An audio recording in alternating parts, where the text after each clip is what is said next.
Thank you. So it looks like 2011 is going to go out on a really good foot. We scored on a 400-gallon Bowfront aquarium system sale. There's two ironies about this. One is we're replacing an existing 300-gallon Reef tank, and the guy, for whatever reason, didn't want to go with his current service company. I kind of got the impression he didn't feel confident in their ability to set up the new system. Number two is, I've worked in this area for 20 years now. In fact, I started at a retail store just down the street. Out of the 20 years, this gated community called North Ranch, I've only been in here twice, and that was to move tanks out. Well, we've now scored on a sale inside the gates at North Ranch, so that's a good deal for me.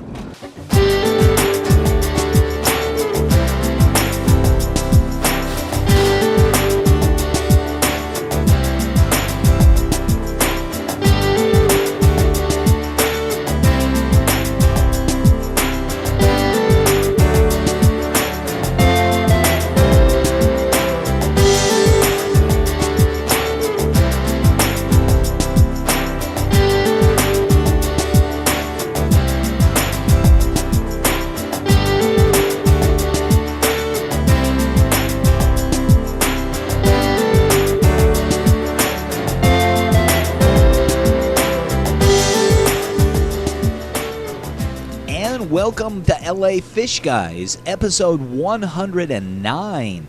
We're in the beginning stages of breaking down a 300-gallon, 14-year-old living coral reef tank. In fact, another interesting point, this tank was set up by a competitive shop to the one that I worked at back in the mid-90s. And the joke about this particular shop was usually half the store's inventory was in the cabinet below the aquarium. And I can see the current service business just continues on that tradition. But before we get too involved in the reef tank, what comes along with this job is about an 80-gallon saltwater fish only that's in the bathroom. And this tank is definitely in need of some service. It looks like it's an under gravel filter or canister driven via an under gravel filter type system. So there's nothing in the tank other than me vacuuming it that's going to be taking debris out of the tank. We don't know how long it's been since it was last serviced, and we definitely do not want to over clean the system. We'll remove the plastic plants out of the tank. We'll try not to be too invasive in vacuuming the gravel at the bottom, and then we'll put some new colorful decorations back into the tank. Okay, so I've gone ahead and serviced this tank upstairs. I wanted to get it out of the way and done with so that when I start downstairs, I don't have to delay keeping the fish or corals in the buckets because they'll eventually consume the oxygen out of there. So again, I wanted to get this out of the way, and it's filthy dirty. And I do not want to over clean it here in the beginning, especially considering it's got a under gravel filter grid as the biological, and then you can see there's a pipe in there that returns and breaks the surface, and that's the source of oxygen. So I don't want to get too carried away. The canister and the heater module is down there underneath that cabinet. So it looks a little bit brighter, I think a little bit cleaner. Now we'll get on to the task that we're here for, and that is breaking down the 300-gallon reef tank. Okay, the plan is to unplug the system, drain clean water out of the tank down into a series of buckets on the floor. That way we've got clean water for the fish and the corals to go into. We'll then go ahead and start pulling the individual corals, putting them in the buckets. Once I've got the corals out of the tank, I can then go through and start pulling the live rock and putting that into the styrofoam containers. Even though the water will be all stirred up, that'll make it much easier for me to catch the fish. Once I've got the fish out of the tank, I'm then going to go through and siphon out the sand at the bottom of the tank, and then we'll go ahead and pump the rest of the water out of the system. So let's get to work. So to start, we'll open up the canopy lid on top so we have access to the top of the aquarium for siphoning out the water. But really the first thing we need to do is unplug the water pumps below. It's kind of a 14-year-old mess of spaghetti wires and everything all over the place. But this is the pump that drives the filter, and I backtracked it to that second plug down on the receptacle. So cautiously, I'll reach in there and attempt to unplug what I believe is the main power cord for the main water pump.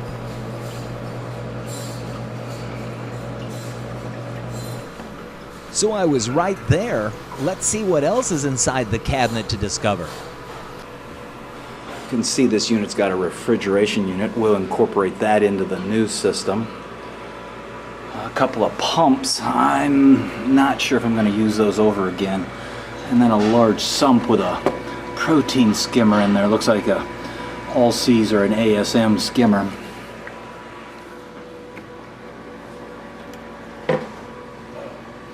With quite the load of supplies.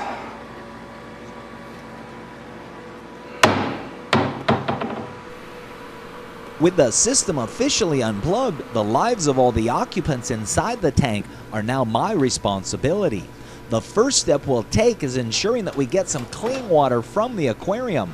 We'll fill these 5-gallon buckets so that the water's highly oxygenated or aerated. So that we've got our clean water in buckets off to the side, or at least as clean as we can. It's undisturbed water that we siphon straight out of the tank. You can see it's a little yellow. Now, before I get started, I want to show you what precipitated this switcheroo, and that is the top of the acrylic tank has developed a crack in it. It's possible that it could be repaired, but I think he's kind of tired of the reef and looking for something else. So let's go ahead and start pulling corals. And that's exactly what we'll do, because not all of those buckets down below will be holding fish. We've actually got to make room for all the living corals as well.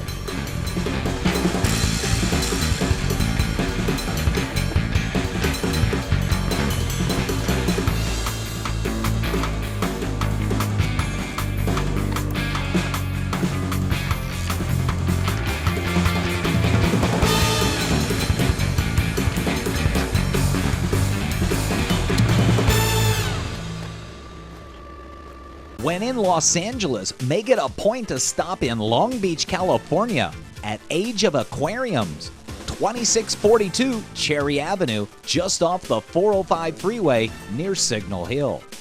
At Age of Aquariums, their knowledgeable staff showcases designer aquariums featuring colorful corals and exotic fish, a spectacular 4-sided 500-gallon living coral reef, along with a wide selection of coral frags and a large selection of saltwater fish, the cute, the graceful, and the not so cute. Age of Aquariums also carries a selection of popular freshwater fish for the beginning hobbyist. Along with a full line of aquarium supplies and supplements, Age of Aquariums quarantines and medicates all their new fish and proudly provides LA and Orange County's largest aquarium maintenance service. Age of Aquarium is located at 2642 Cherry Avenue, just off the 405 freeway near Signal Hill.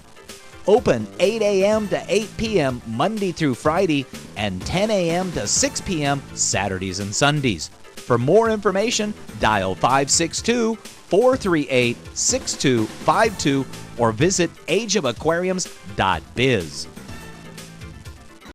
Reef Hobbyist Magazine believes that our hobby, our fellow hobbyists, and the animals in our care are best served by the free distribution of quality information. Reef Hobbyist Magazine provides hobbyists with critical husbandry information with an emphasis on marine ornamental breeding efforts. Reef Hobbyist Magazine is available for free in local fish stores across the country, or you can subscribe at www.reefhobbyistmagazine.com. Are you ready for the Marine Aquarium Expo this coming March 31st through April 1st of 2012? This is the largest aquarium consumer trade show in North America and a destination spot for marine hobbyists. Held at the newly remodeled OC Fair and Event Center and featuring over 100 exhibitors, speakers, demonstrations, and a huge product raffle. There's even a fin zone for entertaining young hobbyists. That's the Marine Aquarium Expo at the Orange County Fairgrounds this coming March 31st through April 1st, 2012, Saturday 10 a.m. to 6 p.m., Sunday 11 a.m. to 5 p.m. Adults $15, senior and military only $10, kids under 12 are free. For more information, visit marineaquariumexpo.com. We've got most of the corals out of the aquarium now. I just need to pluck a few more and then I can start removing the live rock. In preparation of removing the live rock, we'll position a number of styrofoam containers out in front of the aquarium to place those pieces of rock in. This is where the real challenge comes in when breaking down any living coral reef tank. First of all, we can't really see into the tank. In the process of removing some of the corals, we stirred up enough sediment that we really can't see clearly through the top of the tank. And two, as you can see, I have not cleaned the glass on the front of the aquarium, so I can't see through the front of the aquarium. There is a third issue here, and that is that the live rock has become a living reef, one uniform piece. Over 14 years, algae and other sediments have allowed a lot of this rock to bind or bond together. As I go through pulling out a lot of the rock, I notice there's a tremendous amount of sponge, brilliantly colored yellow and orange sponge, on the undersides of this rock, in fact holding a number of the pieces together. Additionally, who knows what's growing on or out of the rock, or possibly living within the rock. There are bristle worms, which are like centipedes, only with rows of tiny little hairs. Just like cactus, they stick in your skin and take days before you can get them out.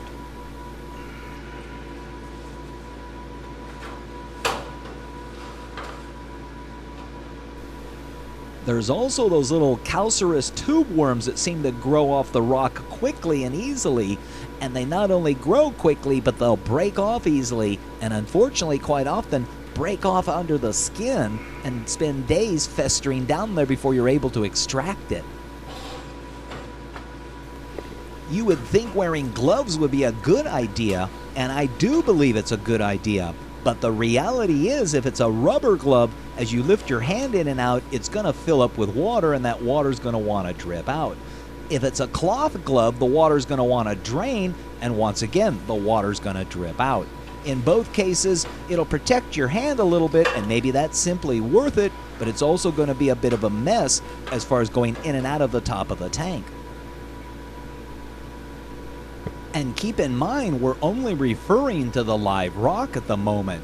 There's still fish in the tank, and there could be rabbit fish or foxface rabbit fish, which have venomous spines at the top and are a very common fish in the coral reef tank.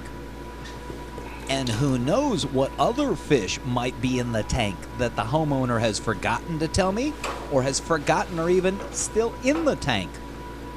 So I would suggest that you consider using some type of gloves when handling live rock, whether it be a new reef tank or an existing reef tank that you might be taking down. And so make sure to come on back for part 2 as we finish removing the live rock from this former 300-gallon living reef tank, and then try to figure out how to catch the fish and remove the sand from the bottom of the tank, and then drain the rest of the water.